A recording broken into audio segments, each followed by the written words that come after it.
जिसको टमाटर बेचने नहीं आते वो शेयर भी नहीं बेच सकता, क्योंकि टमाटर बेचने तथा शेयर बेचने के व्यापार में बहुत समानता है।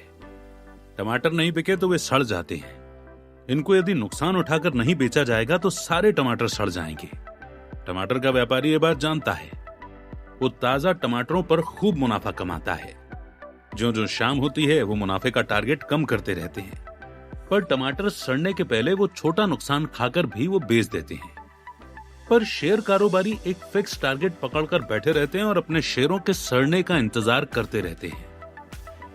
यदि आप एक शेयर में 10,000 की ट्रेड लेते हैं, जिसके लिए आपको 1,000 से 2,000 रुपए का मार्जिन देना पड़ेगा, तो उसका 1% आप 100 रुपए कमाकर दे सकते हैं, जबकि आपकी एक कमाई का टारगेट 10 रुपए ही था।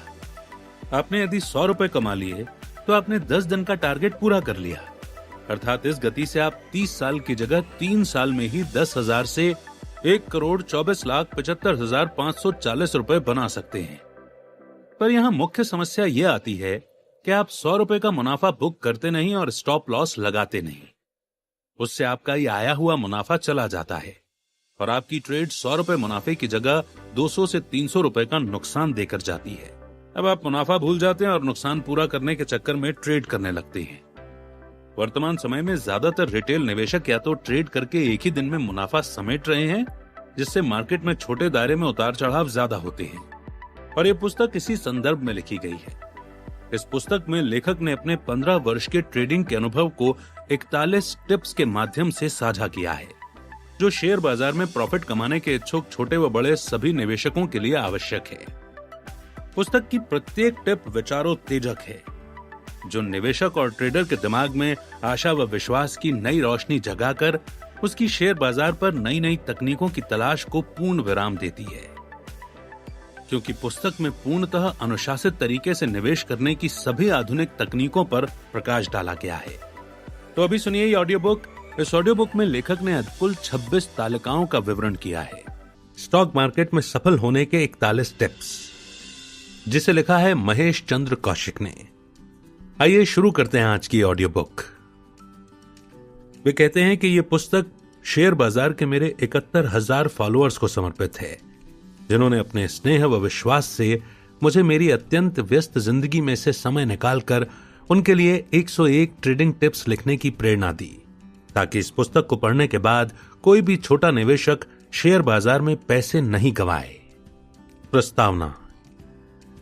मैं साल 2005 में शेयर बाजार में आया था। उस समय मैं आम छोटे निवेशकों की तरह बिल्कुल अनाड़ी निवेशक था, परंतु मैं एक ही मंत्र जानता था कि किसी भी कार्य को भगवान का कार्य समझकर भगवान की पूजा की तरह करना चाहिए। इसलिए मैं हमेशा यही मानता था कि मैं अपने लिए ट्रेड नहीं कर रहा। उस सर्वशक्तिमान ने मुझे यह दायित्व सौंपा है, तो मुझे इसे सफलता से करना होगा। बस इसी प्रेरणा व विश्वास के बल पर मैं अपनी हर गलती से सीखता गया और अपने अनुभवों को वर्ष 2009 से शेयर जीनियस नाम से एक ब्लॉग बनाकर उस पर शेयर करने लगा।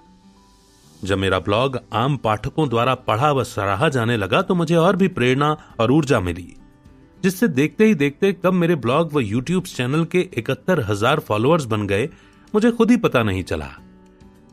वर्ष 2014 में सेबी ने रिसर्च एनालिस्ट रेगुलेशन लागू कर दिया, अर्थात बगैर सेबी से पंजीकृत हुए तथा NISM से रिसर्च एनालिस्ट की परीक्षा पास किए कोई भी व्यक्ति ब्लॉग या यूट्यूब के माध्यम से शेयर बाजार की टिप्स नहीं दे सकता। अतः मैंने सरकार के रेगुलेशन की पालना व सम्मान करते हुए अपने ब्लॉग व यूट्यूब चैनल को बंद करने की घोषणा कर दी।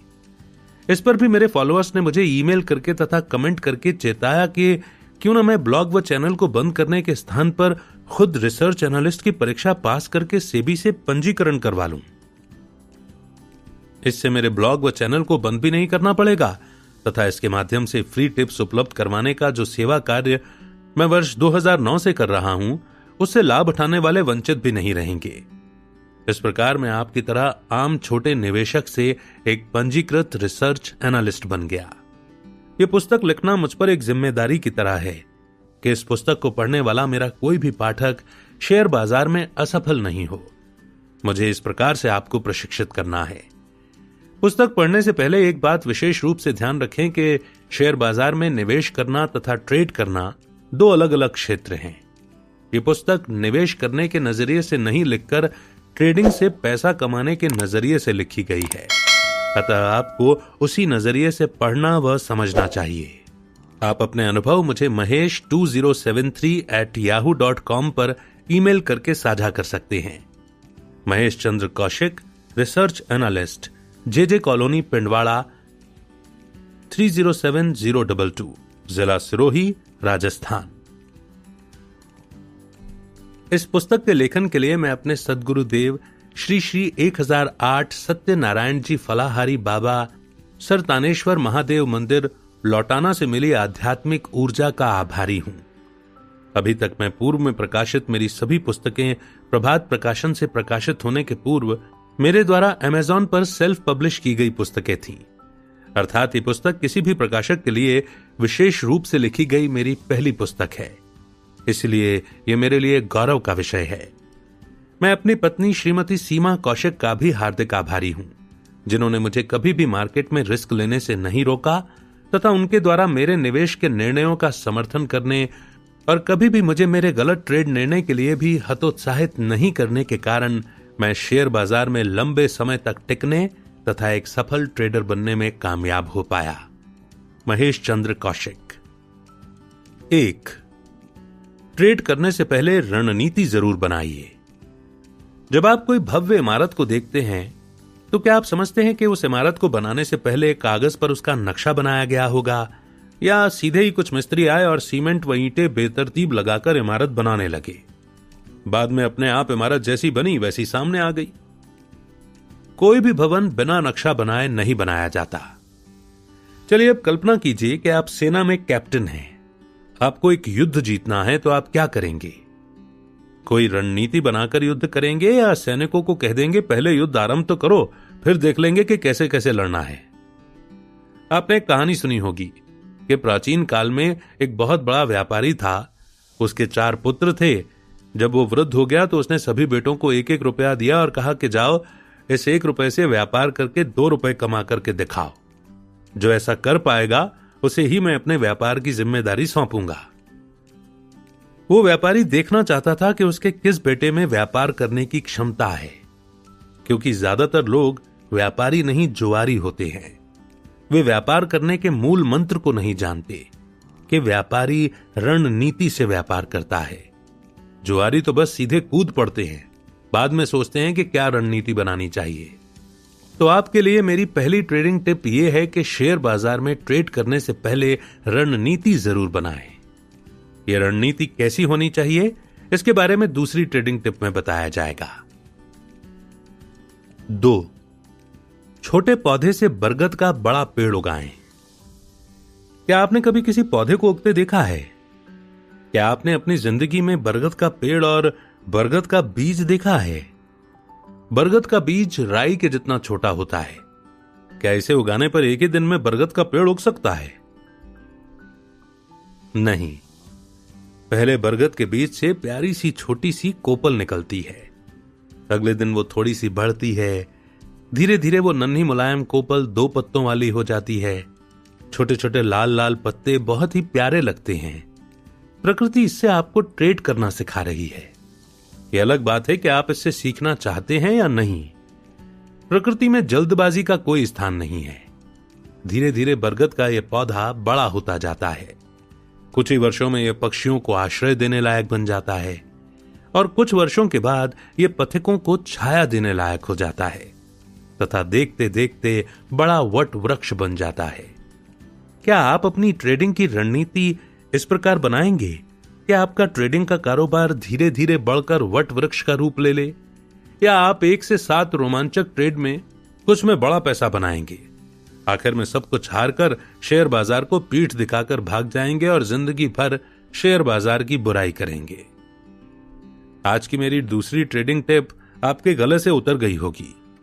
आपको पहली ट्रेड में बरगद के बीज की तरह छोटी धनराशि लगानी चाहिए।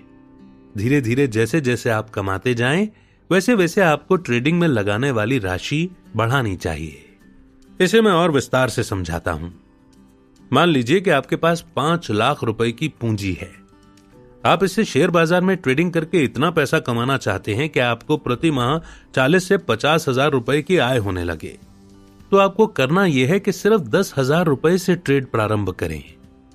मन में एक लक्ष्य ले लें कि यदि मैं 10,000 से 2,000 कमा सका, यानी 10,000 की पूंजी को 12,000 में बदल सका, तो बरगद के पौधे की तरह अपनी कार्यकारी पूंजी जिससे मैं ट्रेड करता हूं उसे बढ़ाकर 20,000 कर दूंगा।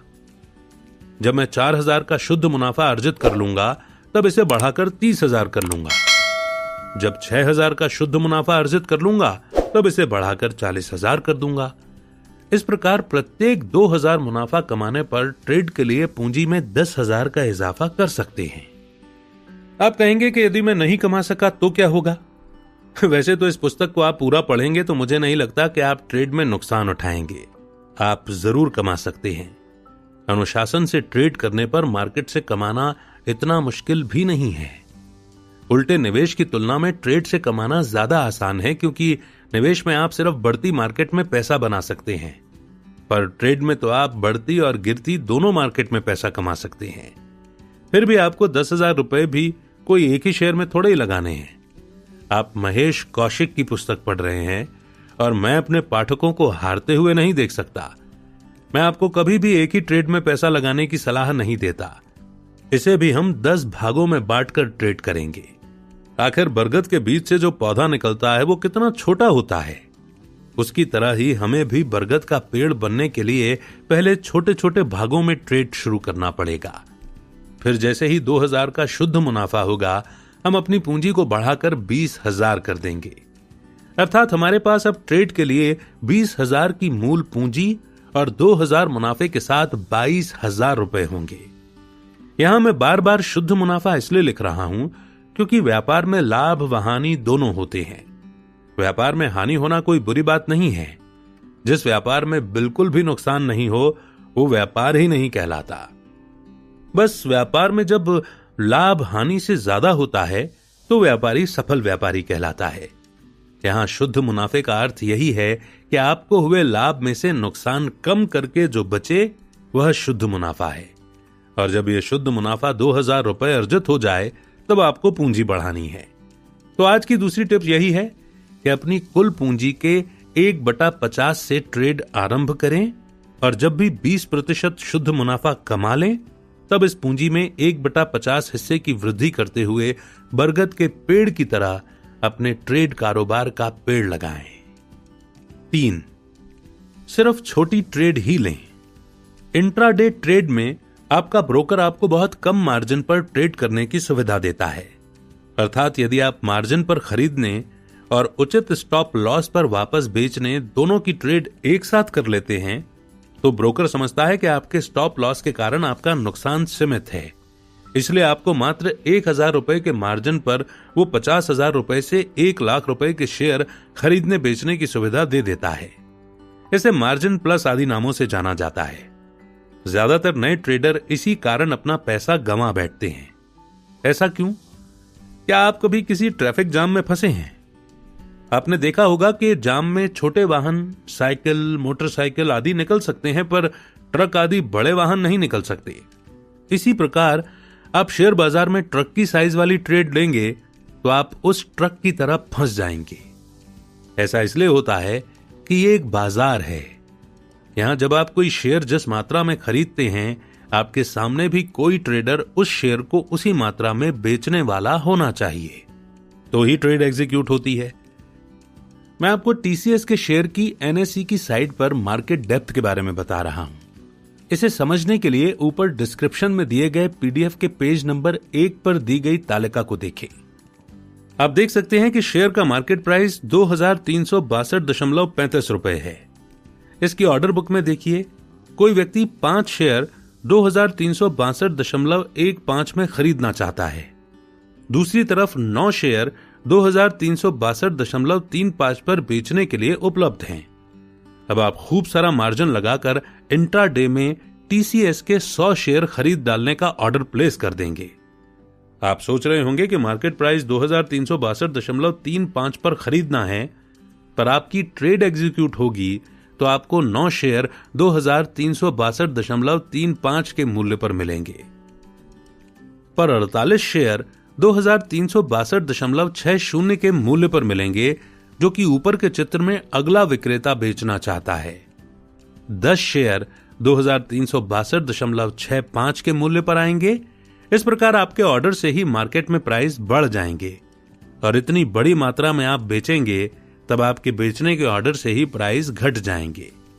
ये तो मैंने टीसीएस का उदाहरण लिया है, जो कि लार्ज कैप स्टॉक है तथा लिक्विड स्टॉक है, इसलिए मार्केट प्राइस में 40-50 पैसे का ही अंतर आपके ऑर्डर के कारण आ रहा है।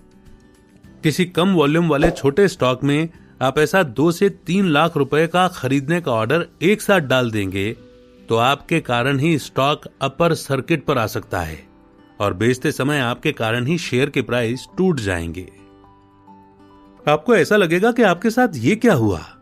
आपने जिस प्राइस पर खरीदने का ऑर्डर डाला उससे ऊपर आपको शेयर मिले और जिस प्राइस पर बेचने का ऑर्डर डाला उससे नीचे बिके तथा आपको अच्छा खासा नुकसान हो गया। आप सोच रहे होंगे कि आप मार्केट ऑर्डर की जगह लिमिट ऑर्डर लगाएंगे, पर ऐसा करने पर आपके लिमिट मूल्य पर कोई खरीदने बेचने वाला नहीं मिला तो आपकी ट्रेड एग्जीक्यूट ही नहीं हो पाएगी। तो आपको आपके ब्रोकर के न्यूनतम ब्रोकरेज के अनुसार एक ट्रेड में 40 से 50 हजार रुपए से ज्यादा के शेयर मार्जिन पर खरीदने बेचने नहीं चाहिए। ट्रेडिंग के लिए स्टॉक चयन करते समय उनकी मार्केट डेप्थ चेक कर लें। शेयर ज्यादा वॉल्यूम वाले होने चाहिए ताकि आपके खरीदते और बेचते समय सामने दूसरा व्यक्ति उसे खरीदने बेचने वाला उपलब्ध रहे। नहीं तो ऐसा हो जाता है कि आपने अपर सर्किट के आसपास वाला शेयर ले लिया तथा बेचते समय लोअर सर्किट पर बेचना पड़ा। इसमें स्टॉप लॉस भी काम नहीं करता, क्योंकि वॉल्यूम कम होने से आपके स्टॉप लॉस पर क्रेता या विक्रेता ही नहीं होते। तो हमारी तीसरी टिप्स यही है कि छोटी छोटी ट्रेड से छोटा छोटा मुनाफा कमाएं। बूंद बूंद से घड़ा भरता है। आप एक ट्रेड में 200 से 500 रुपए भी कमाते हैं और दिन में आपकी 10 में से 7 ट्रेड लाभ में रहती हैं, तो आप 2000 से 2500 रुपए कमा सकते हैं, पर आपको छोटी छोटी ट्रेड ही लेना चाहिए। 4. मुनाफे का टारगेट हमेशा छोटा रखें और स्टॉप लॉस उससे भी छोटा रखें। जैसा कि मैंने आपको बताया कि आपको 10,000 रुपए की पूंजी से इंट्रा ट्रेड का कारोबार आरंभ करना चाहिए तथा धीरे धीरे पूंजी को बढ़ाना चाहिए। मान लीजिए कि आप इस पूंजी को नहीं बढ़ाते और केवल 2% मासिक मुनाफा ही कमाते हैं, अर्थात आप 1 माह तक इंट्रा डे में व्यापार करके केवल 200 रुपए ही कमा लेते हैं तथा अगले महीने इस 10,200 रुपए से वापस 2% मासिक मुनाफा अर्थात 240 रुपए कमा लेते हैं। अब आपकी पूंजी 10,440 रुपए हो गई है। इस प्रकार आप मात्र 2% मुनाफा 1 महीने में कमाएं तथा मुनाफे को अपनी ही मूल पूंजी में जोड़ते रहें, तो क्या आप मुझे बता सकते हैं कि 30 वर्षों में आपकी कुल पूंजी कितनी हो जाएगी? आप जो उत्तर सुनेंगे उससे आपको हार्ट अटैक आ सकता है, अतः कृपया कमजोर दिल वाले इससे आगे नहीं सुने। इस प्रकार महीने में मात्र 2% मुनाफा कमाते रहने से 30 वर्ष में आपकी 10,000 रुपए की पूंजी बढ़कर 1,24,75,611 रुपए हो जाएगी। जिनको इस गणना पर विश्वास नहीं हो रहा है, उनके लिए मेरे द्वारा इस गणना की बनाई गई एक्सेल शीट की प्रतिलिपि इस पुस्तक के आखिरी परिशिष्ट क में दी जा रही है। अब 10,000 रुपए से महीने में 200 रुपए कमाना कोई बड़ा टारगेट है क्या? महीने में केवल 20 ट्रेडिंग सेशंस होते हैं। इसका मतलब आपको रोज मात्र 10 रुपए कमाने हैं। कौन सा व्यापारी ऐसा है जो 10,000 रुपए की पूंजी लगाकर रोज के 10 रुपए नहीं कमा सकता? एक सब्जी बेचने वाला एक अनाड़ी शेयर कारोबारी से ज्यादा होशियार होता है, क्योंकि वो 10,000 रुपए की सब्जी रोज लाकर बेचता है तो उस पर 200 से 300 रुपए कमा लेता है। जबकि एक शेयर व्यापारी को मैं रोज 10 रुपए कमाने का टारगेट भी देता हूं तो भी वो मूल पूंजी से 200 से 300 रुपए गंवा कर आ जाता है। यही कारण है कि मैं हमेशा कहता हूं कि जिसे टमाटर बेचने नहीं आते वो शेयर भी नहीं बेच सकता, क्योंकि टमाटर बेचने तथा शेयर बेचने के व्यापार में बहुत समानता है। टमाटर नहीं बिके तो वे सड़ जाते हैं। इनको यदि नुकसान उठाकर नहीं बेचा जाएगा तो सारे टमाटर सड़ जाएंगे। टमाटर का व्यापारी ये बात जानता है। वो ताजा टमाटरों पर खूब मुनाफा कमाता है। जो शाम होती है वो मुनाफे का टारगेट कम करता रहता है, पर टमाटर सड़ने से पहले वो छोटा नुकसान खाकर भी बेच देता है। पर अनाड़ी शेयर कारोबारी एक फिक्स टारगेट पकड़कर बैठा रहता है और अपने शेयरों के सड़ने का इंतजार करता है। अंत में बड़ा नुकसान उठाने के बाद ही बाहर निकलता है। टमाटर बेचने वाला 1 रुपए का मुनाफा लेकर भी टमाटर बेच देता है, पर अनाड़ी शेयर ट्रेडर डे ट्रेड में 5 से 20% मुनाफा कमाने के चक्कर में छोटे मुनाफे को गंवा देता है और आखिर में उसका शेयर हानि में आ जाता है। तो टिप संख्या 4 का अर्थ यही है कि आपको इंट्राडे मुनाफे का टारगेट 1% से ज्यादा नहीं रखना चाहिए। यदि आप एक शेयर में इंट्राडे में 10,000 की ट्रेड लेते हैं, जिसके लिए आपको 1,000 से 2,000 रुपए मार्जिन देना ही पड़ेगा, तो उसका 1% आप 100 रुपए ही कमा सकते हैं, जबकि आपके एक दिन की कमाई का टारगेट 10 रुपए ही था। आपने यदि 100 रुपए कमा लिए तो आपने 10 दिन का टारगेट पूरा कर लिया, अर्थात इस गति से आप 30 साल की जगह 3 साल में ही 10,000 से 1,24,75,540 रुपए बना सकते हैं। पर यहां मुख्य समस्या यह आती है कि आप 100 रुपए का मुनाफा बुक करते नहीं और स्टॉप लॉस लगाते नहीं। उससे आपका यह आया हुआ मुनाफा चला जाता है और आपकी ट्रेड 100 रुपए के मुनाफे की जगह 200 से 300 रुपए का नुकसान देकर जाती है। अब आप मुनाफा भूल जाते हैं और नुकसान पूरा करने के चक्कर में ट्रेड करने लगते हैं। इस विषय में मुझे सद्गुरु देव के सद्वचन याद आ गए। वे कहते हैं कि यदि आप बेवकूफियां करना नहीं छोड़ते तो स्वयं ब्रह्मा जी भी आपको ब्रह्म ज्ञान नहीं दे सकते। ब्रह्म ज्ञान पाने की एक ही योग्यता है, बेवकूफी का त्याग करना। इसीलिए शेयरों में मुनाफा कमाने के लिए लाभ का टारगेट छोटा 1% के लगभग रखना और स्टॉप लॉस उससे भी आधा अर्थात 0.5% रखना जरूरी है। अर्थात आपके 100 रुपए कमाने का टारगेट है और आपकी ट्रेड 50 रुपए के नुकसान में आ गई है, तो आपके टमाटर सड़ रहे हैं। इस 50 रुपए का नुकसान बुक करने से ही आपकी मूल पूंजी सुरक्षित हो सकती है और आप दिन के अंत में नुकसान की जगह प्रॉफिट लेकर जा सकते हैं। अगली टिप्स में इस बारे में प्रकाश डाला जाएगा। 5. लाभ व स्टॉप लॉस का अनुपात 2:1 हो, यह अनिवार्य है। पिछली टिप के अंतिम भाग को एक बार फिर से वापस दोहराते हैं। आपका 100 रुपए कमाने का टारगेट है और आपकी ट्रेड 50 रुपए के नुकसान में आ गई है, तो आपके टमाटर जैसे शेयर अब सड़ रहे हैं। इस 50 रुपए का नुकसान बुक करने से ही आपकी मूल पूंजी की सुरक्षा हो सकती है और आप दिन के अंत में नुकसान की जगह प्रॉफिट लेकर जा सकते हैं। आप समझे नहीं होंगे कि 50 रुपए का नुकसान बुक करना प्रॉफिट कैसे हुआ। शेयरों में लाभ व हानि का अनुपात 2:1 रखना अनिवार्य है, तो ही प्रॉफिट होता है। जैसा कि आप जानते हैं कि आप कितने भी ध्यान से शेयर चुनें, ऐसा कोई भी सिस्टम नहीं है जो 100% सफल जाता हो। आपका शेयर नुकसान में आ सकता है और आता ही है। तो इस व्यापार में लाभ कमाने के लिए यदि आप 2:1 का प्रॉफिट एवं स्टॉप लॉस का अनुपात रखते हैं और एक दिन में 10 ट्रेड लेते हैं, जैसा कि आप जानते हैं कि एक ट्रेड में 1,000 से 2,000 मार्जिन लगाने पर आप 10,000 की डे ट्रेड ले सकते हैं, तो आपकी मूल पूंजी में से आप एक बार में 4 से 6 ट्रेड ले सकते हैं तथा बाद में मार्जिन फ्री होने पर, अर्थात किसी में प्रॉफिट या लॉस बुक कर सकने पर, आप उस मार्जिन से वापस ट्रेड ले सकते हैं। मेरे अनुसार 10,000 रुपए की मार्जिन मनी से आप एक दिन में 10 के लगभग 10,000 की ट्रेड कर सकते हैं। इसी प्रकार 1% लाभ में आने पर लाभ बुक नहीं करता। वो लालच करता है कि ये और बढ़ेगा, 4 से 5% कमाएंगे।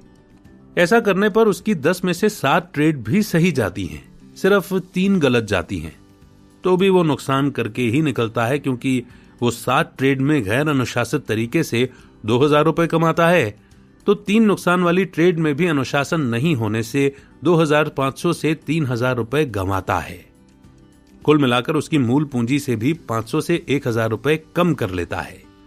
अगले दिन इस नुकसान को पूरा करने के लिए और भी ज्यादा लालच करता है तथा और ज्यादा गंवाता है। इसीलिए यदि आपको प्रॉफिट कमाना है तो लाभ के टारगेट व स्टॉप लॉस में अनुपात 2:1 का रखना बहुत जरूरी है। इस सिद्धांत का पालन विश्व भर के लाभ कमाने वाले शेयर व्यापारी करते हैं।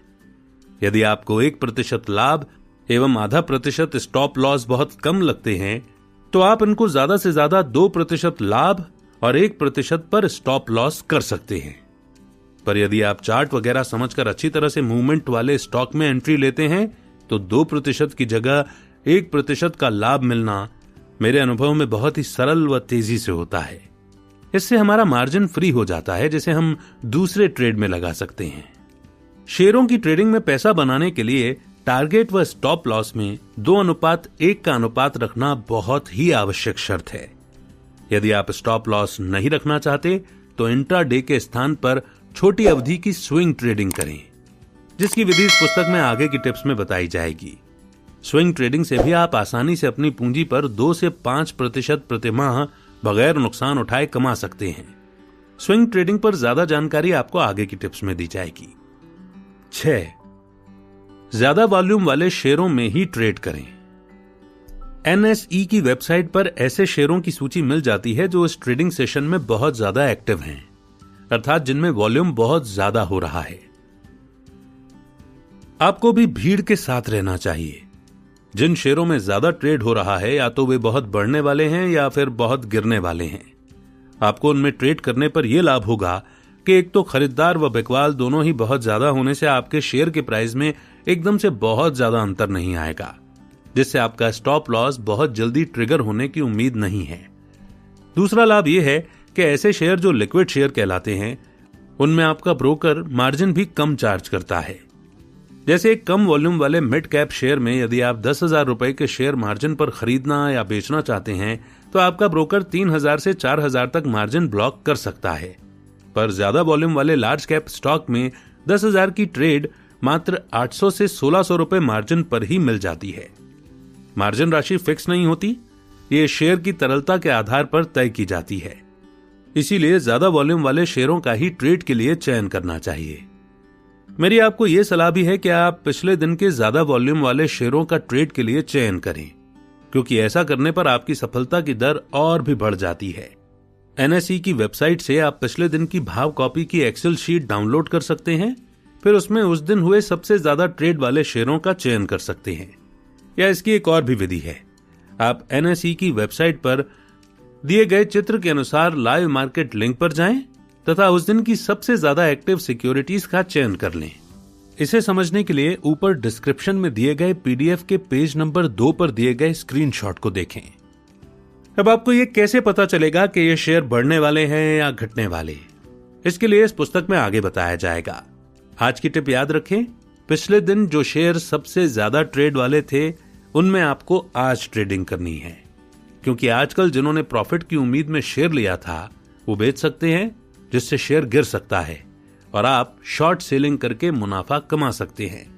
या कल जिस उम्मीद से ज्यादा ट्रेड हुआ था वो उम्मीद आज भी जारी रही तो शेयर और भी बढ़ सकता है, आप उसमें लॉन्ग पोजीशन लेकर मुनाफा कमा सकते हैं।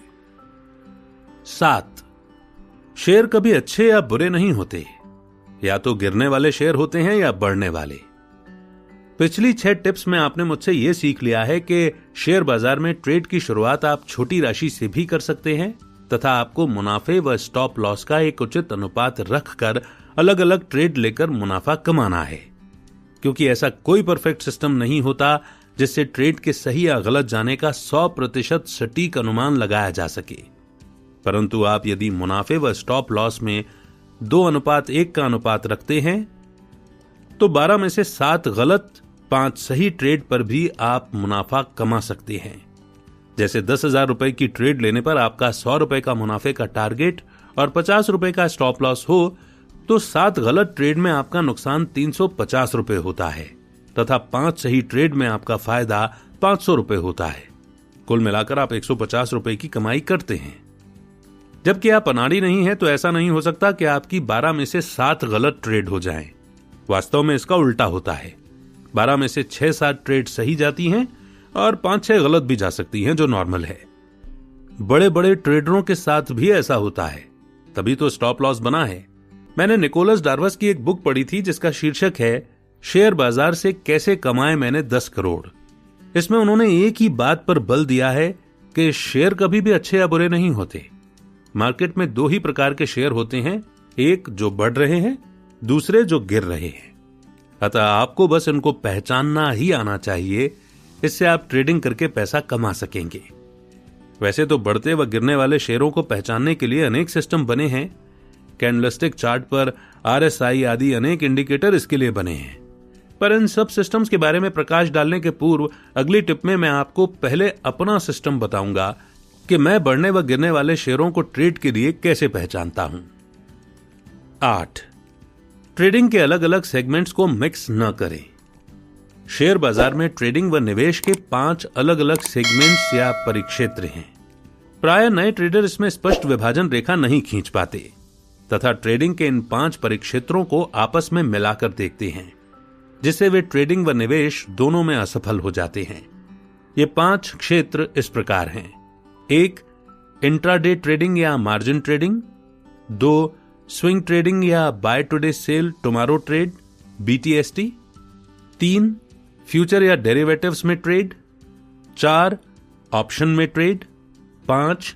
कैश में डिलीवरी बेस्ड ट्रेड। वास्तव में इंट्राडे में कोई शेयर मार्केट खुलने पर यदि खरीदते या बेचते हैं, आप अपने ब्रोकर से शेयर उधार लेकर पहले बेच सकते हैं और शाम को मार्केट बंद होने से पहले वापस खरीदकर ब्रोकर को लौटा सकते हैं। इसे शॉर्ट सेलिंग कहते हैं। ऐसा ट्रेड तब करते हैं जब किसी शेयर का प्राइस गिरने की संभावना होती है तथा शाम को मार्केट वापस बंद होने तक शेयर वापस बेचकर या शॉर्ट किया था तो खरीदकर अपना लाभ या हानि जो भी हो उसे बुक कर लेते हैं। तो ट्रेडिंग का यह परिक्षेत्र इंट्राडे ट्रेड या मार्जिन ट्रेड कहलाता है। स्विंग ट्रेड या BTST ट्रेड में आपके शेयरों को रखने की अवधि 2 से 3 दिन या 30 दिन तक भी हो सकती है। अर्थात इसमें इंट्राडे की तरह उसी दिन शाम को शेयरों की पोजीशन नहीं काटते। इसमें पोजीशन को यदि अगले दिन काटते हैं तो इसे BTST अर्थात बाय टुडे सेल टुमारो कहते हैं। पर BTST ही आवश्यक नहीं है। एक दिन से लेकर 1 माह तक होल्डिंग की जाने वाली ट्रेड को आप स्विंग ट्रेडिंग कह सकते हैं। इसमें शेयरों को इंट्राडे से ज्यादा और कैश में खरीदारी करके होल्ड रखने में कम अवधि तक होल्ड किया जाता है। फ्यूचर या डेरिवेटिव्स में ट्रेड करते समय सीधे शेयरों में निवेश न करके एक निश्चित तारीख को शेयर खरीदने या बेचने का अग्रीमेंट किया जाता है। उस तारीख को एक्सपायरी कहते हैं। ये 7 दिन जैसे बैंक निफ्टी में एवं 30 दिन जैसे निफ्टी व अन्य शेयरों की अवधि हो सकती है, परंतु इसमें शेयरों को लॉट में खरीदना पड़ता है। एक लॉट की साइज 5 से 10 लाख रुपए की मूल्य की भी हो सकती है। इसमें भी मार्जिन पर ट्रेड करने की सुविधा मिलती है। ऑप्शन एक प्रकार का बीमा है। इसमें आप एक फिक्स तारीख को शेयर खरीदने या बेचने का सौदा करके बदले में प्रीमियम चुकाते हैं। उस तारीख को आप शेयर खरीदने या बेचने पर आपके चुकाए गए प्रीमियम से ज्यादा राशि मिलती है तो आप मुनाफे में रहते हैं और प्रीमियम से कम राशि मिलती है तो आपको नुकसान होता है। फ्यूचर की तुलना में ऑप्शन इसलिए सुरक्षित होता है क्योंकि इसमें आपको ज्यादा से ज्यादा नुकसान आप द्वारा चुकाए गए प्रीमियम तक ही सीमित होता है। 5वां प्रकार कैश में डिलीवरी ट्रेड है। इसमें आप शेयरों की पूरी कीमत कैश में चुकाकर शेयरों की अपनी डीमैट खाते में फिजिकल डिलीवरी ले लेते हैं। इसके भी 2 प्रकार हैं। जब आप 1 साल से पहले शेयर बेचते हैं तो इसे शॉर्ट टर्म ट्रेडिंग कहते हैं और 1 साल होल्ड करके बेचते हैं तो लॉन्ग टर्म ट्रेडिंग कहते हैं। तो इस टिप का अर्थ यही है कि आप उक्त 5 परिक्षेत्रों को मिक्स नहीं करें। जैसे रोहित इंट्राडे में एक शेयर में पोजीशन लेता है जो कि 10,000 रुपए की पोजीशन है। रोहित सोचता है कि मार्केट बंद होने तक इसमें जो भी मुनाफा या नुकसान होगा ले लूंगा। रोहित को इस पोजीशन के लिए 1500 रुपए की मार्जिन देनी पड़ती है। अब रोहित का ट्रेड 60 रुपए के नुकसान पर आ जाता है, पर रोहित पोजीशन नहीं काटता है। वो सोचता है कि वापस बढ़ जाएगा। शाम तक यही नुकसान बढ़कर 350 रुपए का हो जाता है, पर रोहित का मन इसे स्वीकार नहीं कर पाता। वो सोचता है कि कल तो ये पक्का बढ़ ही जाएगा, फालतू 350 रुपए की मार क्यों खाते हैं। वो ब्रोकर को 1500 मार्जिन के स्थान पर पूरे 10,000 रुपए मार्जिन देकर शेयरों की इंट्राडे पोजीशन को डिलीवरी में चेंज कर देता है। अब डिलीवरी आने में 2-3 दिन का समय लगता है। उससे पहले रोहित इनको बेचकर BTST ट्रेड या स्वैप ट्रेड करना चाहता है, पर अगला दिन भी निराशाजनक रहता है। अब नुकसान बढ़कर 730 रुपए हो जाता है। रोहित सोचता है कि कोई बात नहीं, कल बेच लेंगे। अगले दिन शेयर बढ़ता है पर नुकसान पूरा कवर नहीं होता। वो अब भी 240 रुपए के नुकसान में होता है। रोहित सोचता है कि अब तो शेयर वापस बढ़ने लग गया है, डिलीवरी आने दो, थोड़ा और रुककर शॉर्ट टर्म ट्रेडिंग में मुनाफा कमाकर ही निकलेंगे। पर शेयर वापस गिरता है। अब रोहित 1200 रुपए के नुकसान में रहता है। वो शॉर्ट टर्म से लॉन्ग टर्म निवेशक बन जाता है। वो सोचता है कि चाहे साल भर रुकना पड़े पर मुनाफा तो लेकर ही रहना है। ऐसे निवेशक नुकसान वाले शेयरों को 4-5 साल भी होल्ड करके रखते हैं। आपने रोहित के उदाहरण में क्या देखा? रोहित इंट्राडे से बीटीएसटी में, फिर कैश में, फिर शॉर्ट टर्म में, फिर लॉन्ग टर्म में शिफ्ट हो गया, जो कि गलत है। इन अलग अलग सेगमेंट्स को इस प्रकार मिक्स करना ही गलत कदम था। जैसा कि इस पुस्तक की शुरू की टिप्स में बताया गया है कि यदि आप इंट्राडे कर रहे हैं तो 0.5% नुकसान में आने पर आपको अपनी पोजीशन काट लेनी है या 1% मुनाफा मिलने पर आपको प्रॉफिट बुक कर लेना है। तो इस स्थिति में रोहित जब इंट्राडे में पोजीशन ले रहा था तो उसको 10,000 रुपए का 0.5% यानी कि 50 रुपए स्टॉप लॉस लगाना था। उसके 50 रुपए नुकसान बुक कर लेने पर उसका मार्जिन फ्री हो जाता तथा वो उस मार्जिन से 10,000 रुपए की दूसरी इंट्राडे पोजीशन लेकर उसमें 1% अर्थात 100 रुपए मुनाफा कमा लेता तो उसे कुल मिलाकर 50 रुपए का फायदा ही होता तथा वो वापस इसी मार्जिन से तीसरी ट्रेड भी ले सकता था। इस टिप का यही सारांश है कि मार्केट के अलग अलग परिक्षेत्रों के मध्य स्पष्ट सीमा रेखा रखें तथा ट्रेड लेते समय ही तय करें कि आपका टारगेट, स्टॉप लॉस व टाइम फ्रेम क्या है। लेखक की सलाह है कि आप इंट्राडे की जगह स्विंग ट्रेड करें और भविष्य में ट्रेड करने की जगह ऑप्शन में ट्रेड लें। इससे आपको नुकसान होने की संभावना कम होगी और लाभ की संभावना ज्यादा रहेगी। आगे की टिप में स्विंग ट्रेड व ऑप्शन ट्रेड पर विस्तार से प्रकाश डाला जाएगा। 9. अपने लालच एवं डर पर नियंत्रण रखें। एक अंग्रेज ट्रेडर ने अपनी पुस्तक में लिखा है कि मनुष्य स्वभाव से ही एक असफल ट्रेडर होता है क्योंकि उसमें लालच एवं डर की नैसर्गिक वृत्तियां पाई जाती हैं। इसलिए जैसे सेना का प्रशिक्षण एक व्यक्ति को सैनिक बना देता है, विज्ञान की पढ़ाई का प्रशिक्षण वैज्ञानिक बना देता है, वैसे ही शेयर बाजार में ट्रेडिंग करना भी एक आर्ट है जिसमें सतत अभ्यास व भावनाओं पर नियंत्रण करके ही इस कला को सीखा जा सकता है। असल में लालच व डर ऐसी दो भावनाएं हैं जो आपको एक असफल ट्रेडर में बदल सकती हैं। कैसे? जब आप एक सफल ट्रेड में होते हैं तो आप लालच कर सकते हैं कि मुनाफा और बढ़ने दें, पर अचानक मुनाफा बढ़ते बढ़ते वापस घटने लगता है। आप सोचते हैं थोड़ा और रुकें, पर मुनाफा इतनी तेजी से गिरता है कि आपकी लाभ की ट्रेड हानि में आ जाती है। आप फिर लालच करते हैं, स्टॉप लॉस नहीं लगाते, तो ये ट्रेड बड़े नुकसान में बदल जाती है। अगली बार आप ट्रेड लेते हैं तो आप में डर की वृत्ति हावी हो जाती है। जैसे ही थोड़ा सा मुनाफा मिलता है, आप मुनाफा वापस नहीं चले जाने के कारण डर से डर कर छोटा सा मुनाफा ही बुक कर लेते हैं, जबकि उस ट्रेड में आपको बड़ा मुनाफा मिल सकता था। तो इन्हीं मानसिक वृत्तियों पर नियंत्रण सिखाने के लिए आपको पिछली टिप में 1% मुनाफे का टारगेट तथा 0.5% सख्त स्टॉप लॉस रखने की हिदायतें दी गई हैं। जब आप दिन में अपनी स्थिति को विजेता की स्थिति में ले आते हैं तब टारगेट व स्टॉप लॉस बड़ा कर सकते हैं। मान लो कि आप एक ट्रेड में 10,000 रुपए की ट्रेड लेते हैं और 100 रुपए का मुनाफा या 50 रुपए के नुकसान का टारगेट रखते हैं तथा सौभाग्य से आपकी पहली 7 ट्रेड में से 5 सही चली जाती हैं, तो आप उस दिन 5 सही ट्रेड में 500 रुपए कमाते हैं और 2 गलत ट्रेड में 100 रुपए गंवाते हैं। तो कुल मिलाकर अब आप 400 रुपए के फायदे में आ चुके हैं। ऐसी स्थिति में अब आप 2% मुनाफे का टारगेट और 1% स्टॉप लॉस के साथ भी ट्रेड कर लेंगे तो आपको हानि होने की संभावना नहीं है। कुल मिलाकर अपने लालच व डर पर नियंत्रण रखें तथा मुनाफे व स्टॉप लॉस में 2:1 का अनुपात रखें। शुरू में छोटे टारगेट तथा उससे भी छोटे स्टॉप लॉस के साथ ट्रेड करें। एक बार आप अच्छा मुनाफा कमा लेते हैं तो धीरे धीरे उस दिन के लिए टारगेट व स्टॉप लॉस को इस प्रकार थोड़ा बढ़ा सकते हैं कि दिन के अंत में आपका पूरा कमाया हुआ मुनाफा नहीं जाना चाहिए। 10. इंट्राडे में गिरती हुई पोजीशन को एवरेज आउट नहीं करें।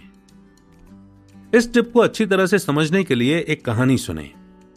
एक सब्जी बेचने वाली एक टोकरी भिंडी खरीद लेती है और उसे रिटेल ग्राहकों को बेचने बैठ जाती है। पर उस दिन मार्केट में भिंडी की डिमांड कम होती है तथा दूसरे बड़े व्यापारी के पास बाहर से भिंडी का ट्रक आ गया है। वो सस्ते में भिंडी की टोकरी 60 रुपए प्रति किलोग्राम के भाव से खरीद कर लाई थी और 65 रुपए प्रति किलोग्राम के भाव से बेच के मुनाफा कमाना चाहती थी। पर उसकी भिंडी 65 रुपए प्रति किलोग्राम की तुलना में सब्जी का बड़ा व्यापारी 50 रुपए प्रति किलोग्राम ही भिंडी बेच रहा है। तो क्या वो सब्जी बेचने वाली एक और भिंडी की टोकरी इस उम्मीद में 50 रुपए के भाव पर खरीद लेगी कि इससे उसके दोनों टोकरों का औसत मूल्य 55 रुपए प्रति किलोग्राम हो जाएगा तथा जब भी बड़े व्यापारी का माल खत्म हो जाएगा वो 60 रुपए प्रति किलोग्राम भिंडी बेच लेगी? आपका उत्तर यदि हां में है तो यह गलत है, क्योंकि इंट्राडे पोजीशन जैसे शाम को मार्केट बंद होने से पहले काटनी जरूरी होती है। वैसे ही सब्जी वाली की सब्जी भी अगर शाम तक नहीं बिकती तो खराब हो जाती है। इस बात की गारंटी नहीं है कि शाम तक बड़े व्यापारी की भिंडी बिककर खत्म हो जाएगी, क्योंकि उस दिन आपूर्ति मांग से ज्यादा हो गई है। इसलिए वो सब्जी वाली ऐसा नहीं करती है, क्योंकि उसे दिख रहा है कि एक टोकरा तो खराब हो ही रहा है, दूसरा टोकरा और खरीद लिया तो आज मार्केट में भिंडी वैसे भी ज्यादा आई हुई है। शाम तक बड़े व्यापारी का माल बिक जाएगा तथा भाव वापस बढ़ जाएंगे, इसकी क्या गारंटी है? उल्टा उसका नुकसान और बढ़ जाएगा, क्योंकि बड़े व्यापारी की भिंडी जब शाम को बासी पड़ने लगेगी तब वो भाव और कम 40 रुपए प्रति किलोग्राम ही कर देगा। एक कम पढ़ी लिखी सब्जी विक्रेता व्यापार करना जानती है। वो पहले से जो सब्जी नहीं बिक रही है उसको और ज्यादा खरीद कर एवरेज आउट नहीं करती। पर शेयरों में ट्रेडर जब खरीद लेता है तथा उसकी पोजीशन नुकसान में आ जाती है तो उसके अहम को चोट लगती है। वो सोचता है कि ये टिप तो इतने बड़े रिसर्च एनालिस्ट की है, ये फेल नहीं हो सकती। इसलिए वो गिरते हुए दाम पर शेयर और खरीद कर एवरेज आउट कर लेता है। पर जब शाम तक भी भाव नहीं बढ़ते तो वो दुगना नुकसान उठाकर रिसर्च एनालिस्ट को भी गालियां निकालता है तथा फिर से एक नई परफेक्ट टिप की तलाश में निकल जाता है, जो अंतहीन खोज है। किसी भी रिसर्च एनालिस्ट की टिप 100% तक सफल नहीं जाती। शेयरों में यदि ट्रेड करना है तो इसकी कला एक ही है कि इंट्राडे में आप गिरती हुई पोजीशन को एवरेज आउट नहीं करें, स्टॉप लॉस रखें तथा हानि व लाभ का अनुपात 1:2 रखें। हालांकि स्विंग ट्रेड जिसमें पोजीशन 1 से 30 दिन तक होल्ड की जाती है, उसमें गिरती हुई पोजीशन को कुछ निश्चित नियमों के तहत लगातार एवरेज आउट करने की अनुमति है। उसमें हम प्रत्येक एवरेज आउट के साथ मुनाफे का टारगेट भी लगातार कम करते रहते हैं। इस प्रकार की स्विंग ट्रेड पर पुस्तक के आगे के भाग में विस्तार से बताया गया है। फिलहाल आप ध्यान रखें, इंट्राडे में यदि आपकी पोजीशन में मुनाफा नहीं होकर उल्टा नुकसान हो रहा है तो उसमें एवरेज आउट करने की जगह बाहर निकलने में ही फायदा है। जैसे उस सब्जी वाली ने भिंडी के भाव और कम होने के पहले तथा भिंडी के खराब होने से पहले ही भिंडी नुकसान में बेचकर और ज्यादा नुकसान होने से बचा लिया तथा उन्हीं पैसों से उसने दूसरी सब्जी खरीदकर उसमें मुनाफा कमाकर नुकसान को भी रिकवर कर लिया। असल में कभी कभी इंट्राडे में भी ऐसे एवरेज करने पर मुनाफा हो जाता है, क्योंकि शेयर मार्केट काफी अनिश्चित होता है। किसी किसी के साथ अंधे के हाथ बटेर लगी जैसी कहावत चरितार्थ हो जाती है। पर ज्यादातर इंट्राडे में एवरेज आउट के मामलों में नुकसान और बढ़ जाता है। इसीलिए ट्रेडिंग करते समय लालच व डर जैसी भावनाओं के साथ साथ आपके अहम की भावना को भी दूर रखना होता है। मैं गलत नहीं हूं या फलां सर गलत नहीं हो सकते या मैं इसी ट्रेड से लाभ कमा कर रहूंगा, ऐसा ईगो रखना गलत है। ट्रेड लेने के पूर्व ही टारगेट व स्टॉप लॉस तय कर लीजिए तथा फिर उनका सख्ती से पालन कीजिए। व्यापार को व्यापार की तरह कीजिए, इसे क्रिकेट मैच की तरह हार जीत का प्रश्न न बनाएं। प्रैक्टिकल अभ्यास। किसी ऐसे ट्रेडर की तलाश कीजिए जिसे इंट्राडे में बहुत बड़ा नुकसान हुआ है। उससे पूछिए कि क्या आपने गिरती हुई पोजीशन को एवरेज आउट किया था। आप देखेंगे कि लगभग 100% मामलों में उसका उत्तर हां में होगा। 11. ट्रेडिंग के लिए सबसे अच्छा इंडिकेटर कौन सा है? मेरे पास प्रतिदिन ऐसे बहुत से ईमेल्स और यूट्यूब कमेंट्स, ब्लॉग कमेंट्स में आते हैं कि मैं ट्रेडिंग के लिए टेक्निकल चार्ट का एनालिसिस सिखाते हुए ट्रेडिंग के लिए टेक्निकल चार्ट पर सबसे अच्छा इंडिकेटर कौन सा है, इसके बारे में जानकारी दूं। शेयर बाजार में टेक्निकल चार्ट पर शेयर की मूवमेंट को एनालिसिस करने वाले 200 से अधिक इंडिकेटर जैसे RSI, VWAP, IMI, EMA, DMA, SMA आदि उपलब्ध हैं। इनमें से कुछ तो बहुत साधारण हैं और कुछ तो बहुत ही जटिल हैं। सभी ट्रेडर ये तलाशते रहते हैं कि इतने सारे इंडिकेटर में से सबसे बेस्ट कौन सा है। आमतौर पर नए ट्रेडर तो ऐसे किसी परफेक्ट इंडिकेटर की तलाश में रहते हैं जो अलादीन के चिराग की तरह हो तथा 100% सही व सटीक हो जाए। इस बेस्ट इंडिकेटर की तलाश में वे शेयर बाजार पर नई नई पुस्तकें पढ़ते हैं। हो सकता है कि आपने भी यह पुस्तक इस परफेक्ट ट्रेडिंग सिग्नल की प्यास को पूरा करने के लक्ष्य से ही खरीदी हो। इंट्राडे ट्रेडिंग व टेक्निकल चार्ट एनालिसिस पर लाखों पुस्तकें उपलब्ध हैं। सभी में 1, 2 या 3, 4 सिग्नल मिक्स करके ट्रेडिंग पर लंबे चौड़े ज्ञान दिए जाते हैं। पर नया ट्रेडर जब पुस्तक पढ़कर उसके ज्ञान को यथार्थ के धरातल पर परखने जाता है तो उसे लगता है कि यह सिस्टम भी परफेक्ट नहीं है। उसकी तलाश फिर शुरू हो जाती है। YouTube पर इस विषय पर करोड़ों की संख्या में वीडियो उपलब्ध हैं। उन्हें देखने से ऐसा लगेगा कि आज तो परफेक्ट ट्रेडिंग सिस्टम मिल ही गया, पर फिर प्रैक्टिकल ट्रेडिंग में उस सिस्टम में से कुछ दिन फायदा होता है, फिर इतना नुकसान होता है कि स्टॉप लॉस उड़ते उड़ते वो फायदा भी चला जाता है। अब मैं आपको जो बेस्ट इंडिकेटर बताने वाला हूं वो थोड़ा कड़वा है, पचाने में भारी है और नए ट्रेडर को तो बिल्कुल हजम नहीं होता, पर यह शाश्वत सत्य है। वो आप जितना जल्दी आत्मसात कर लेंगे उतने ही लंबे समय तक आप बाजार में टिके रह सकेंगे। वो बेस्ट इंडिकेटर, वो शाश्वत सत्य ये है कि शेयर मार्केट में इंट्राडे ट्रेडिंग के लिए कोई भी सिस्टम परफेक्ट नहीं है। तो क्या करें? कुछ भी नहीं। इसमें आपको हमेशा यह ध्यान रखना है कि 100% परफेक्ट सिस्टम की तलाश छोड़कर अपने सिस्टम से, अर्थात जिस भी तरीके से आपको आपकी ट्रेड सफल होने की संभावना ज्यादा लगे, उस सिस्टम से छोटी पोजीशन लेनी है तथा लाभ व नुकसान को 2:1 में रखते हुए ही लाभ कमाने का प्रयास करना है, जिसका वर्णन पहले दिया जा चुका है।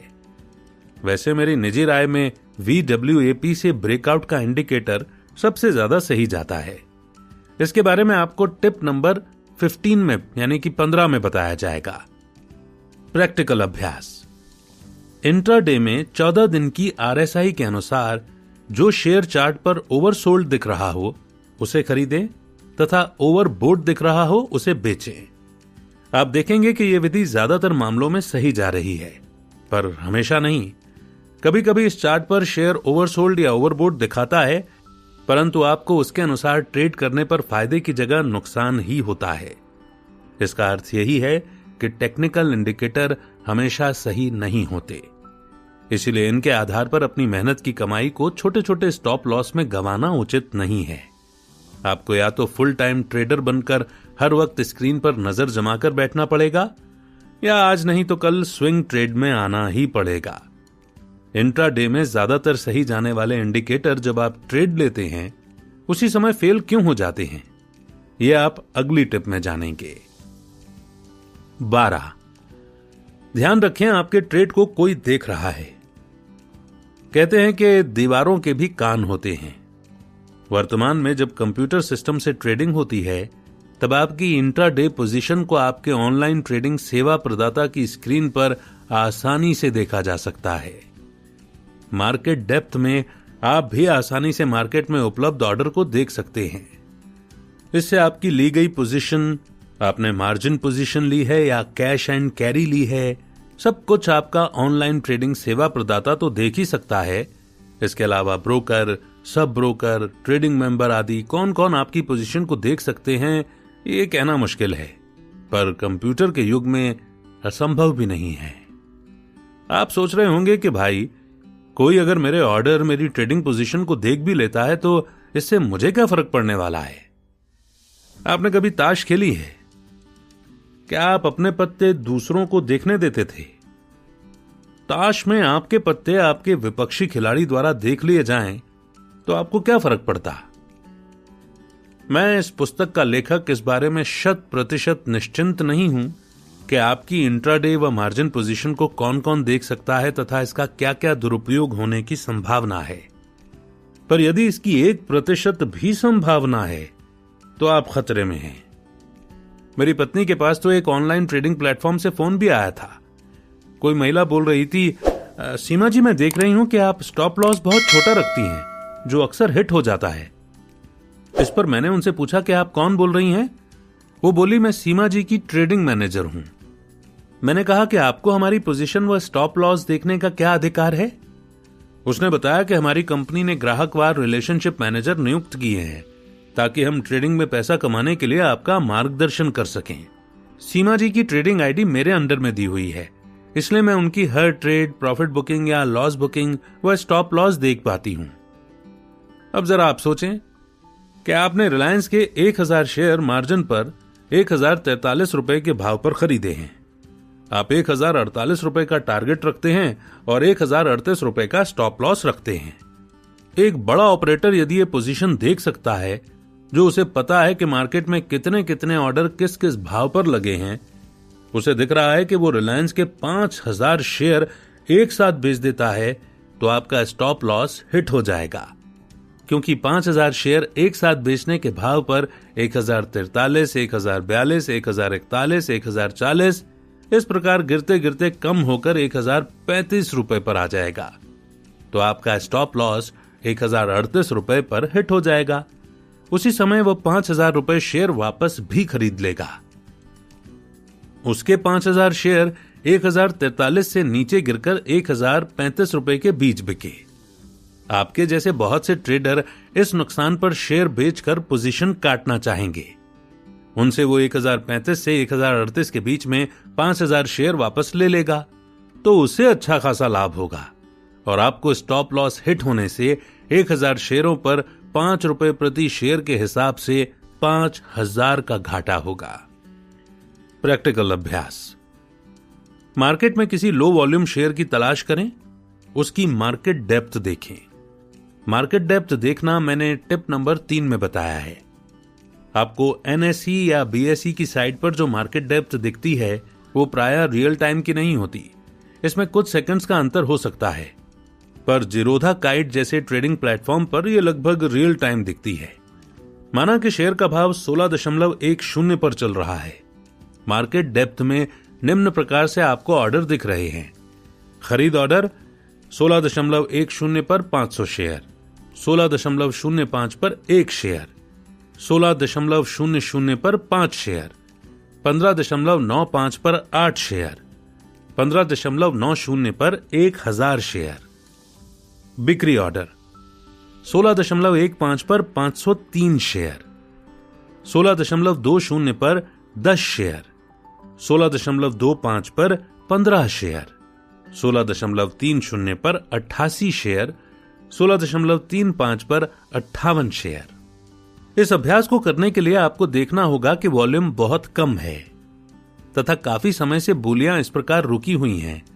तो यदि आपके पास 16.15 से 16.35 के बीच बिक्री के लिए उपलब्ध सभी शेयरों अर्थात 503 प्लस 10, 15, 88, 58 कुल 674 शेयरों को 16.35 के भाव पर खरीदने लायक ऑर्डर डालने का पैसा है, अर्थात आपके पास 16,500 रुपए मार्जिन है, तो आप एक साथ 1000 शेयर मार्केट प्राइस पर खरीदने का ऑर्डर डालकर देखिए।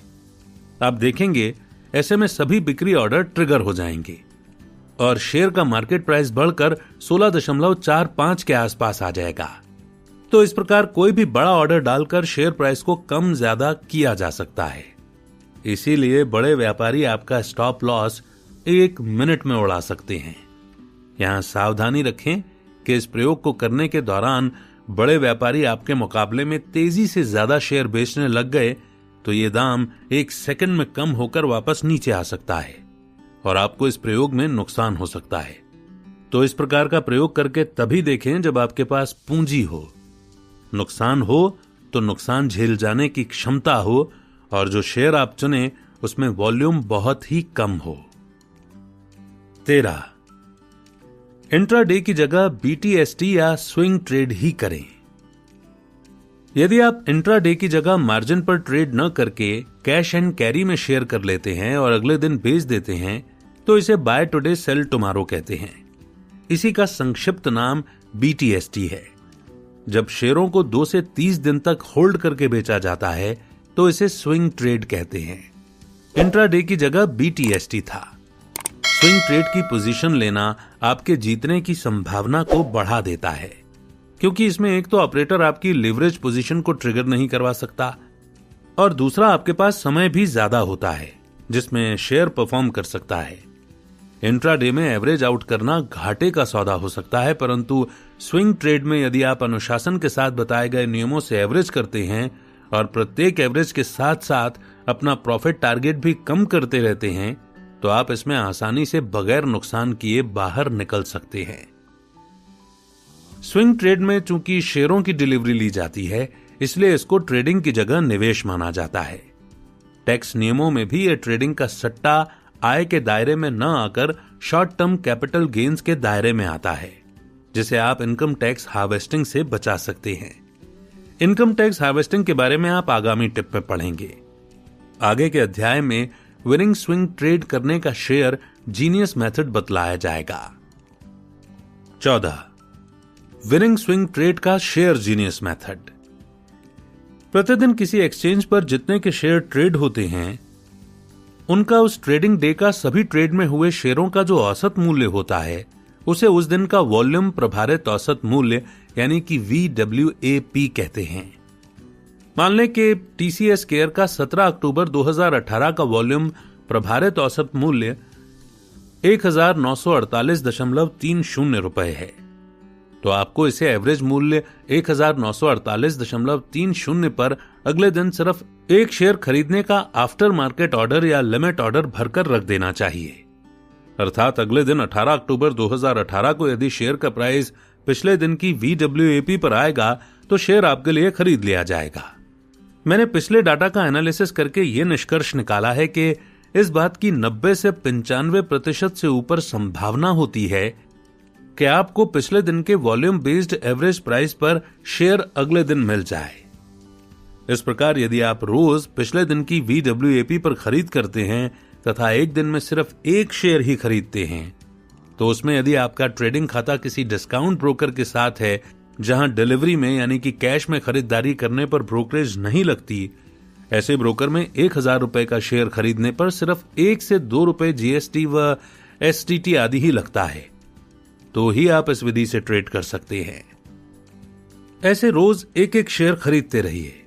जब भी आपके खरीदे हुए शेयरों के एवरेज मूल्य पर 2.5% मुनाफा मिले, बेचकर निकल जाइए।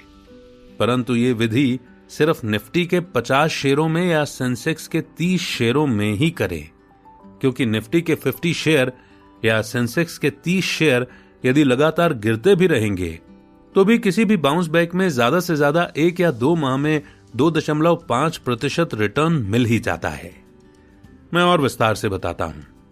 यदि आप CNC यानी कि कैश एंड कैरी में निफ्टी 50 या सेंसेक्स 30 के शेयरों में से रोज एक एक शेयर पिछले दिन की VWAP पर लेंगे तो कभी 4-5 दिन में, कभी 6-7 दिन में, कभी 10-20 दिन में आपको कुल खरीदे गए शेयरों के एवरेज मूल्य पर 2.5 से 3% रिटर्न मिलने की स्थिति आ जाती है। मार्केट बहुत ही बियर फेज में चला जाए तो 30 से 60 दिन लगते हैं। सामान्य मार्केट में 4 से 20 दिन में 2.5% रिटर्न मिल सकता है। इसका और भी एडवांस मेथड भी है जिसमें आप एक शेयर की जगह रोज 4 शेयर का ऑर्डर भरते हैं, एक पिछले दिन के VWAP पर, एक पिछले दिन के VWAP से 1% कम पर, एक पिछले दिन के लो पर, एक पिछले दिन के लो से 1% कम पर। जैसे आप मान लो कि TCS के 4 शेयर रोज ऐसे खरीदने का ऑर्डर आपने भरा तो कभी मार्केट गिरा हुआ रहा तो चारों ऑर्डर एग्जीक्यूट होकर 4 शेयर आ जाएंगे। कभी मार्केट ऊपर रहा तो कम से कम 1 शेयर पिछले दिन की VWAP पर तो आ ही जाता है, कभी 2 शेयर आएंगे। इनके औसत मूल्य पर जब भी 2.5% से 0.5% मुनाफा मिले तो बेचकर निकलते रहिए। यहां एवरेज के साथ मुनाफे का टारगेट कम करते रहना है। जैसे पहले दिन की खरीदारी के बाद औसत मूल्य पर आपको 2.5% टारगेट मिले तो आपको लेना है। परंतु यदि आपको यह टारगेट नहीं मिला, आपने दूसरे दिन भी इसी विधि से खरीदारी की, तो आपको अब औसत मूल्य पर 2% टारगेट मिले तो ले लेना है। आपने यदि 3 दिन लगातार एवरेज कर लिया तो अब 1.5% टारगेट ही मिले तो लेना है। इससे आप सुरक्षित रहेंगे और मूल पूंजी वापस मिलते रहने से आप कम पूंजी में बार बार ट्रेड ले सकेंगे। दुर्भाग्य से 4 दिन एवरेज करने पर भी मुनाफा नहीं मिले तो टारगेट 1% ही रह गया है। हफ्ते का 5वां दिन जो मार्केट का अंतिम ट्रेडिंग दिन है, उसमें भी आपको उक्त विधि से एवरेज करने पर लाभ नहीं होता तो आपको 0.5% प्रॉफिट ले लेना चाहिए। जैसा कि मैंने ऊपर बताया, जिरोधा जैसे डिस्काउंट ब्रोकर के साथ वर्तमान में कितने भी शेयर हों, बेचते समय 16 रुपए के लगभग डिलीवरी चार्ज लगता है और 2000 के शेयर खरीदने बेचने पर 4 रुपए के लगभग अन्य खर्चे लगते हैं, जिससे 0.5% में बेचने पर भी आप ये खर्च निकाल कर मामूली प्रॉफिट में से बाहर निकल जाएंगे तथा अगले हफ्ते वापस 2.5% टारगेट के साथ शुरू कर देंगे।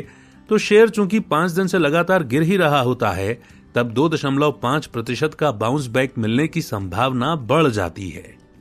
फंडा यह है कि आप कभी 2.5%, कभी 2%, कभी 1.5%, कभी 1% और कभी 0.5% के साथ इस विधि से ट्रेड करते करते बगैर नुकसान के आसानी से औसतन 1% साप्ताहिक रिटर्न ले सकते हैं।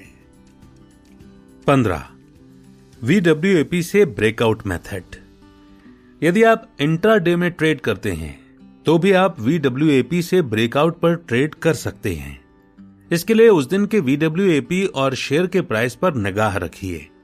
यदि शेयर का मार्केट प्राइस उस दिन की VWAP से ऊपर है तो उसके नीचे आने की प्रतीक्षा करें। जैसे ही ये परिस्थिति बदले, अर्थात शेयर VWAP से ऊपर ट्रेड करते करते नीचे आ जाए, तो आप शॉर्ट पोजीशन बनाएं। आप देखेंगे कि ज्यादातर मामलों में उस दिन की VWAP से ऊपर ट्रेड कर रहा शेयर नीचे आ जाने के बाद और गिरकर लगभग 0.5 से 1% तक और गिर ही जाता है।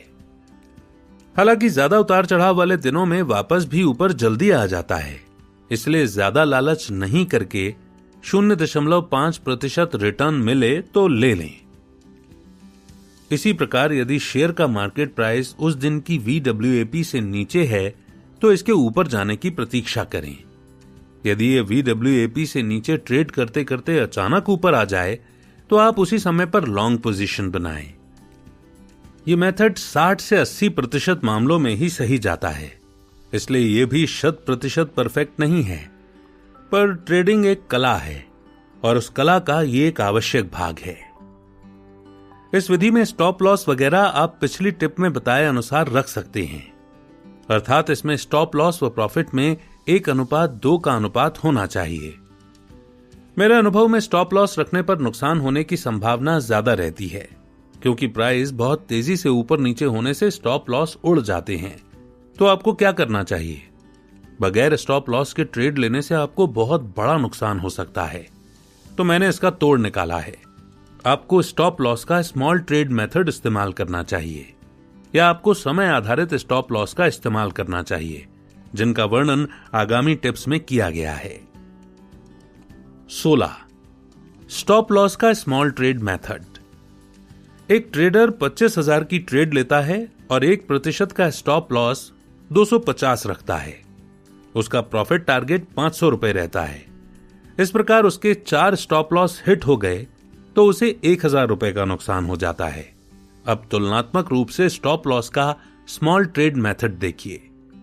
यदि वो 25,000 रुपए की जगह 500 रुपए की मार्जिन ट्रेड ही ले तथा कोई स्टॉप लॉस न रखकर सिर्फ 1% प्रॉफिट लेकर निकलने पर ध्यान केंद्रित रखे तो उसको 500 रुपए के मार्जिन पर 2500 की ट्रेड मिल जाएगी, जिसमें वो टिप संख्या 15 की VWAP से ब्रेकआउट मेथड का इस्तेमाल करके 1% कमा लेता है, अर्थात 25 रुपए कमा लेता है। तो उसका नुकसान ज्यादा से ज्यादा क्या हो सकता है? मान लो कि उसने स्टॉप लॉस नहीं रखा तो 2500 का शेयर यदि 20% गिर जाएगा तो ही उसको ज्यादा से ज्यादा नुकसान जो होगा वो 500 रुपए के उसके मार्जिन का होगा। पहली बात तो यदि आप निफ्टी जैसे इंडेक्स के शेयरों में निवेश करते हैं तो वे एक ही दिन में 20% एक साथ टूटेंगे, इसकी संभावना न के बराबर होती है। दूसरी बात, टूट भी गए तो 500 रुपए का अधिकतम नुकसान एक प्रकार से स्टॉप लॉस ही है। तीसरी बात, आप स्टॉप लॉस प्रतिशत में न रखकर समय पर आधारित रखें, अर्थात आप वॉल्यूम आधारित औसत मूल्य से ब्रेकआउट पर पोजीशन लेते हैं तो पोजीशन छोटी रखें तथा मन में तय रखें कि 20 मिनट की अधिकतम समय सीमा में फायदा मिला तो ले लूंगा, नहीं तो जो भी नुकसान होगा लेकर निकल जाऊंगा। इसमें 20 मिनट की सीमा का नुकसान आपका स्टॉप लॉस है और यदि ब्रेकआउट सच्चा है तो आपको 20 मिनट के अंदर उचित फायदा मिल ही जाता है। जैसा कि पहले बताया जा चुका है कि इंट्राडे ट्रेडिंग में कभी कभी नुकसान होना बुरी बात नहीं है, बस आपके फायदे और नुकसान में फायदा ज्यादा और नुकसान कम रहना जरूरी है। प्रैक्टिकल अभ्यास, वास्तविक ट्रेड लेने से पहले इस विधि के आधार पर कागजों में काल्पनिक हिसाब रखकर ट्रेड लें। 20 मिनट में लाभ मिले तो नोट करें, नुकसान हुआ तो कितना हो रहा था नोट करें। कम से कम 5 दिन ऐसा अभ्यास करके देखें, उसके बाद मनन करें कि कैसा रहा। अपने परिणामों से मुझे मेरे YouTube चैनल या ब्लॉग पर कमेंट से अवगत जरूर कराएं। 17. लीवरेज ट्रेडिंग की मानसिकता पर नियंत्रण। जैसा कि मैंने पहले भी बताया है कि लालच में आकर बड़ा पोजीशन लेना आपके फाइनेंशियल स्वास्थ्य के लिए घातक है। मार्जिन पर बहुत बड़ी पोजीशन लीवरेज पोजीशन कहलाती है। इससे मार्केट की कोई भी विपरीत चाल आपको बड़े नुकसान में ला सकती है। मान लो किसी ट्रेडर के पास 100 रुपए मार्जिन है तो उसे नियमानुसार अधिकतम 25 रुपए ही मार्जिन के रूप में पोजीशन लेने के लिए लगाने चाहिए। पर यदि ट्रेडर को उस ट्रेड में लाभ हो जाता है तो वो लालच में आ जाता है कि क्यों ना पूरी मार्जिन मनी 100 रुपए को लगाकर ज्यादा से ज्यादा कमाया जाए, और यही लालच उसके लिए बुरी बला साबित होता है। इसीलिए आपको अपने उपलब्ध मार्जिन व पोजीशन में भी हमेशा 4:1 का अनुपात रखना चाहिए। आपने अभी तक प्रॉफिट व स्टॉप लॉस का अनुपात तो सुना होगा, पर मार्जिन व पोजीशन का अनुपात हो सकता है कि आपने पहली बार ही सुना हो। चलिए मैं आपको इस अनुपात के बारे में समझाता हूं। मान लीजिए कि आप एक इंट्रा ट्रेडिंग का खाता खुलवाते हैं और उसमें ट्रेडिंग करने के लिए 40,000 रुपए की मार्जिन मनी जमा करते हैं। तो अब ज्यादातर छोटे निवेशक इस पूरे मार्जिन के उपयोग होने तक पोजीशन लेते रहते हैं। जैसे पहले उन्होंने एक शेयर में पोजीशन ली, उसमें 4,000 का मार्जिन यूज हो गया, दूसरे में 5,000 मार्जिन यूज हुआ। ऐसे करते करते वे तब तक पोजीशन लेते हैं जब तक कि उनका पूरा 40,000 का मार्जिन काम में ना आए।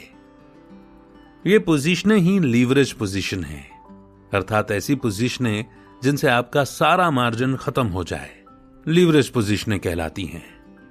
अब यदि आप स्टॉप लॉस नहीं रखते या आपका स्टॉप लॉस हिट नहीं भी होता तो भी आपकी बड़ी पूंजी कैसे डूब सकती है, यह आपको समझना चाहिए।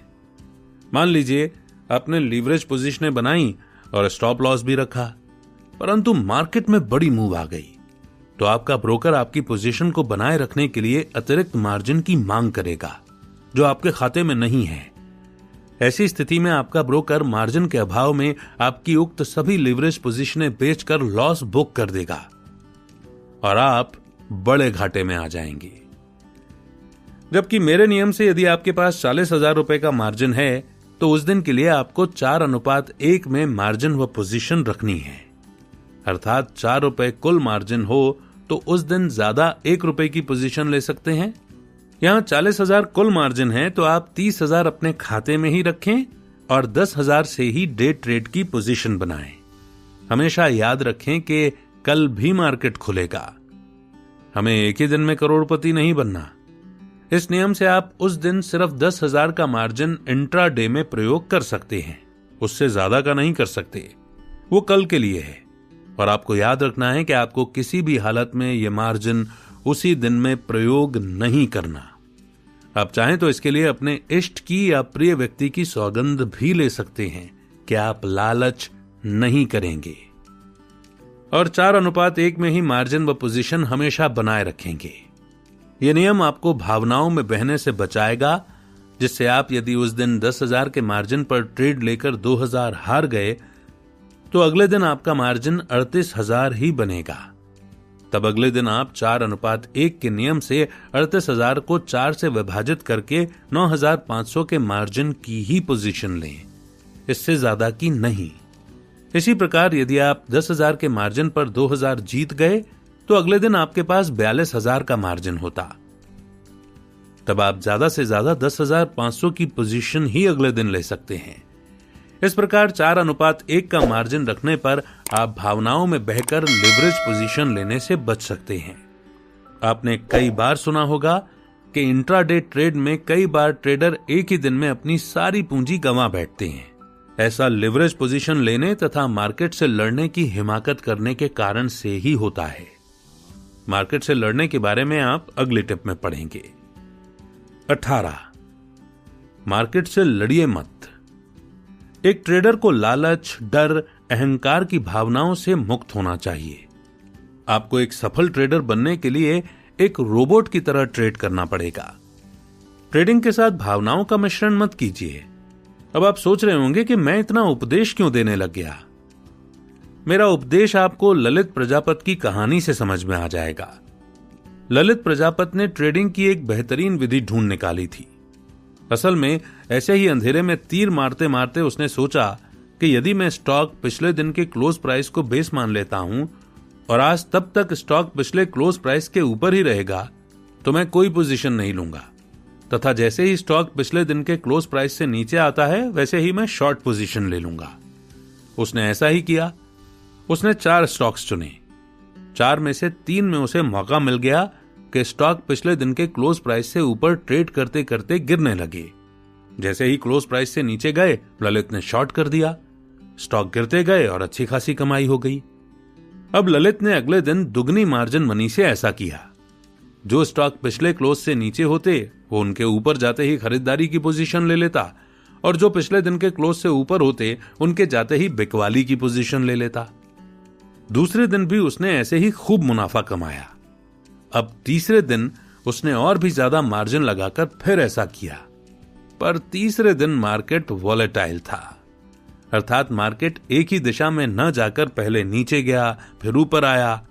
इससे उसने पिछले क्लोज के ऊपर से नीचे जाने वाले स्टॉक्स में शॉर्ट की पोजीशन ले ली, यानी कि बिकवाली की पोजीशन ले ली, पर वो कुछ देर बाद दुगनी गति से ऊपर आकर ऊपर ही बंद हुए तथा श्रीमान ललित को अच्छा खासा नुकसान हुआ।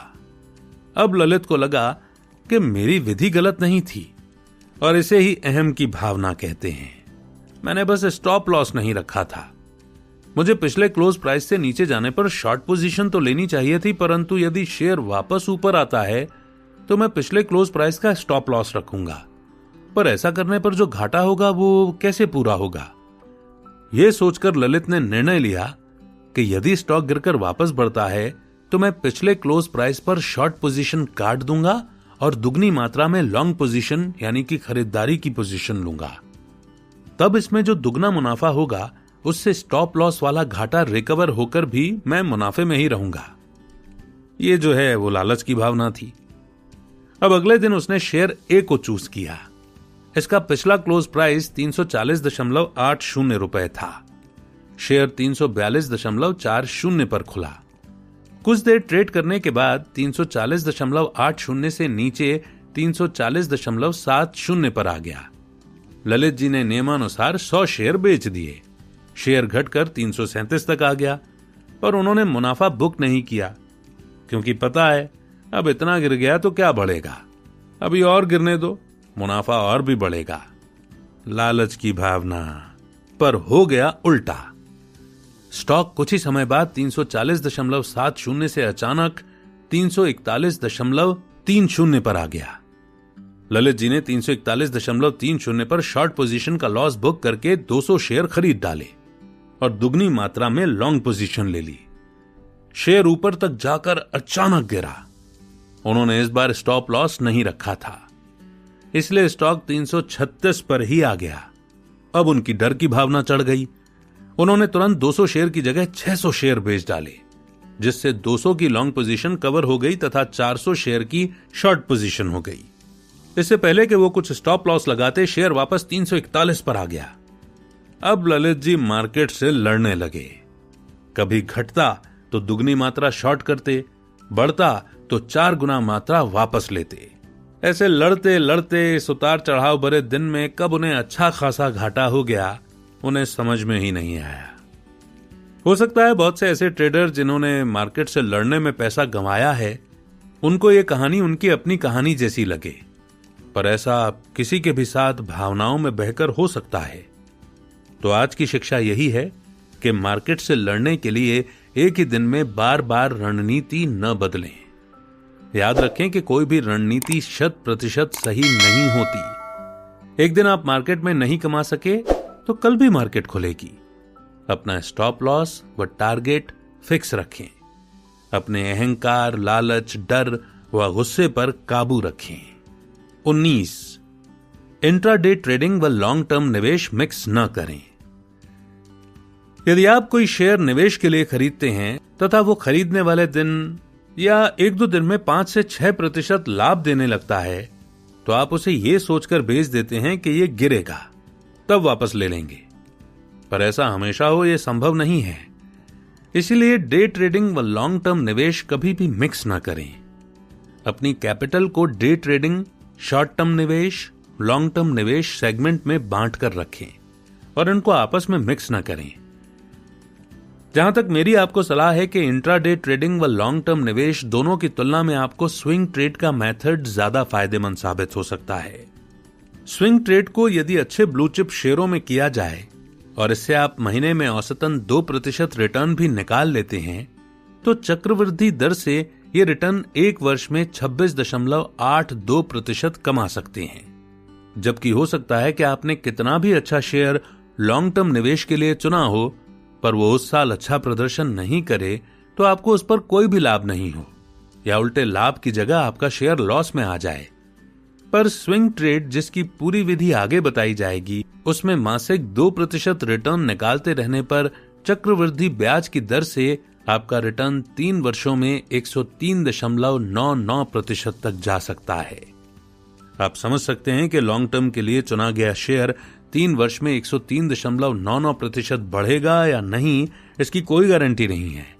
पर स्विंग ट्रेड में आप टारगेट से आधा भी कमाएंगे तो भी 3 वर्ष में 50% तो कमा ही सकेंगे।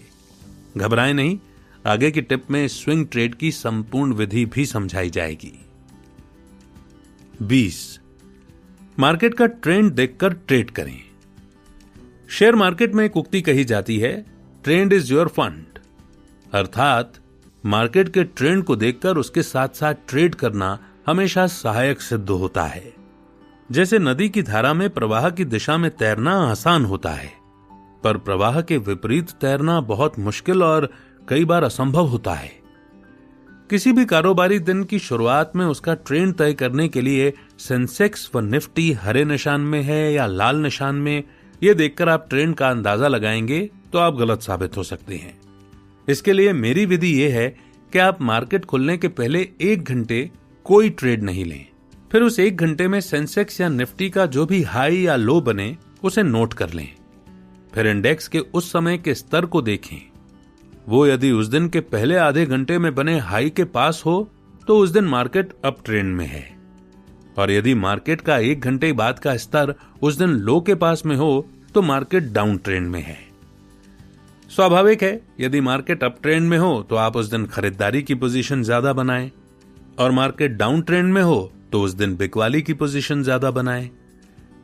जैसे निफ्टी का पिछला स्तर, पिछला बंद 10,648.50 है और मार्केट सुबह 9:15 पर खुलता है, तब यह लाल निशान में 10,599.70 पर खुलता है तथा 10:15 के आसपास भी ये 10,620.40 पर, अर्थात पिछले दिन से 28.10 अंक गिरा हुआ ही होता है। तो मार्केट में ज्यादातर ट्रेडर इसे डाउन ट्रेंड ही गिनते हैं, पर यही आपकी भूल है। मेरी विधि में निफ्टी 10,599.70 पर खुलकर यदि 10:15 बजे के आसपास तक 10,630.20 का हाई बना चुका था और 10 बजे के आसपास 10,620.40 पर था, पर वो उस दिन के हाई व लो की तुलना करने पर उस दिन के हाई के ज्यादा पास में है। उस दिन मार्केट का ट्रेंड अप ट्रेंड है तथा जो भी बुरी खबर थी वो डिस्काउंट हो चुकी है। ऐसे में आप शॉर्ट सेलिंग करेंगे तो फंसेंगे ही। आपको ऐसे में लॉन्ग पोजीशन ज्यादा लेनी चाहिए। तो किसी भी ट्रेडिंग सेशन के लिए अपनी लॉन्ग व शॉर्ट पोजीशनों का अनुपात उस दिन के मार्केट ट्रेंड को देखकर निर्धारित करें।